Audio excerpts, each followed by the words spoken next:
Bonsoir. Ce soir, je vais vous raconter un nouveau conte africain issu du même ouvrage, Contes d'Afrique de Henri Gougeot.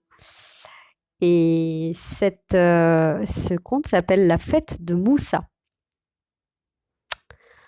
C'est parti.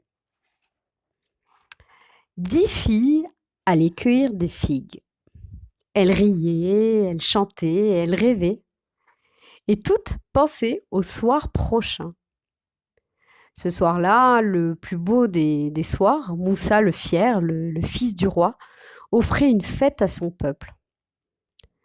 Toutes allaient y aller en pagne fin et chacune espérait que Moussa prendrait sa main parmi les autres et la choisirait à elle pour épouse.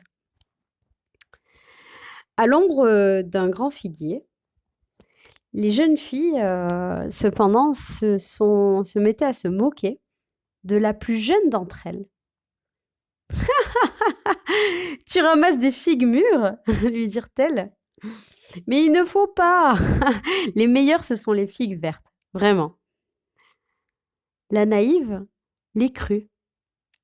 Elle laissa donc les figues mûres et elle ramassa les fruits verts et s'en revint chez elle. Une fois arrivée, sa maman lui dit: oh là, c'est bien là toute ta provision? Mais décidément, ma fille, tu es vraiment trop sotte. Écoute-moi, je veux ici, avant ce soir, un panier plein de figues mûres. Sinon, tu n'auras pas ton pagne et adieu la fête de Moussa. En courant et en pleurant, la jeune fille retourna par le sentier de brousse au figuier solitaire et là, les mains tendues, elle chanta ce chant. Figuier, il me faut des figues pour un pagne pour la fête de Moussa. Dieu pourvu que j'y sois avant qu'elle ne s'achève. Le figuier répondit: moi, ma fille, il me faut de la bouse de vache. Va m'en chercher, reviens, et je te donnerai ce qu'il faut à ta mère. La fille courut à l'enclos des bêtes, et puis, devant les vaches, elle leur chanta: vache, me faut des bouses pour des figues pour un pagne pour la fête de Moussa. Dieu pourvu que j'y sois avant qu'elle ne s'achève. Les vaches répondirent: fille, il nous faut de l'herbe et des pousses de jonc. Va nous en ramasser et nous te donnerons ce qu'il te faut pour le figuier.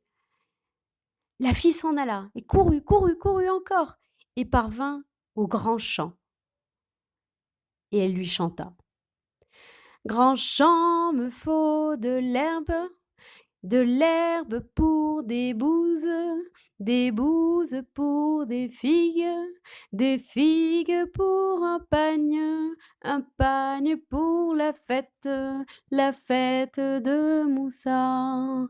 Dieu pourvu que j'y sois avant qu'elle ne s'achève. Les herbes répondirent: fille, il nous faut de l'eau de bruine, fine. Va prier Dieu là-haut et nous te donnerons ce qu'il te faut pour les vaches. Et la fille chercha l'arbre qui touche le ciel. Il était loin. Et elle grimpa, jusqu'à atteindre sa plus haute branche.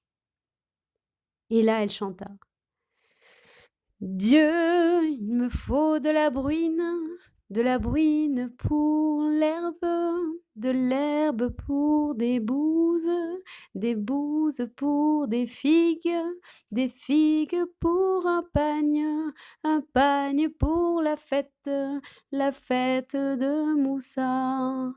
Dieu pourvu que j'y sois avant qu'elle ne s'achève. Dieu ne demanda rien. Il lui donna la bruine. et le champ lui donna l'herbe, et les vaches leur bouse, et le figuier ses fruits. Et elle revint chez elle avec un grand panier empli de figues mûres. Et sa maman s'en alla derrière la maison, trouva au poulailler un haillon poussiéreux. Tiens, fille, file, voilà ton pagne. Il pue. Emporte-le et va donc à ta fête de Moussa. La fille s'en alla, les yeux mouillés de larmes et la bouche tremblante. Au bord de son chemin, elle aperçut bientôt une hutte bancale. Une vieille était assise, là, près du seuil. Comme venait la fille, elle tendit la jambe au travers du sentier. « Vieille mère, pardon, laisse-moi le passage. »« Où vas-tu donc, petite ?»« À la fête du soir, la fête de Moussa. »« Va à ton chemin, petite, va. » À peine eut-elle fait 10 pas sur le sentier. « Hé, petite, reviens !» La fille s'en revint devant la pauvre hutte. « Attise un peu mon feu, je crains qu'il ne s'éteigne. » La fille remua les braises, mit de la paille entre les bûches, et le bois crépita, et les flammes jaillirent. Quand elle s'en allait, la jambe de la vieille à nouveau s'allongea au niveau du sentier. « Vieille mère, pardon, laisse-moi le passage. »« Va à ton chemin, petite, va. » Elle fit 30 pas. « Hé, petite, reviens !» La fille s'en revint, comme son cœur pesait dans sa poitrine.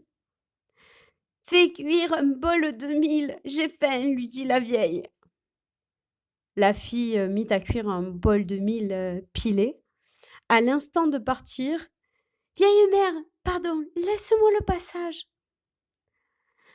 Va ton chemin, petite, va. » À peine eut-elle fait 50 pas sur le sentier. « Hé, petite !» Et sans un mot, tête basse, la petite s'en revint vers la mamie. « Va donc puiser de l'eau et mets-la sur le feu dans la grande bassine. Quand elle sera chaude, tu prendras la serviette blanche et tu me laveras le dos de haut en bas. » La fille puisa l'eau, la chauffa, la versa sur le dos de la vieille, prit la serviette blanche et se mit à frotter. Or, tandis qu'elle s'échinait, le vieux dos se fendit comme une figue mûre. « Petite, que vois-tu donc ? » Je vois un trou profond entre tes deux épaules. « Petite, que vois-tu, dis, que vois-tu encore ? » Je vois au fond du trou des habits magnifiques. Choisis ce qui te plaise et pars-toi. Il faut que tu sois belle à la fête du soir, la fête de Moussa. La fille s'habilla et partit en riant. Elle courut jusqu'à la fête et quand elle y parut, les musiciens se turent. Et les gens ébahis dirent « Oh, mais quelle beauté !» Et le prince Moussa eut les yeux emplis d'elle. Alors il s'avança entre toutes les filles et la prit par la main et la prit pour épouse. Et le conte s'en fut. Où est-il aujourd'hui ? Dis-moi de ces nouvelles si toi tu sais.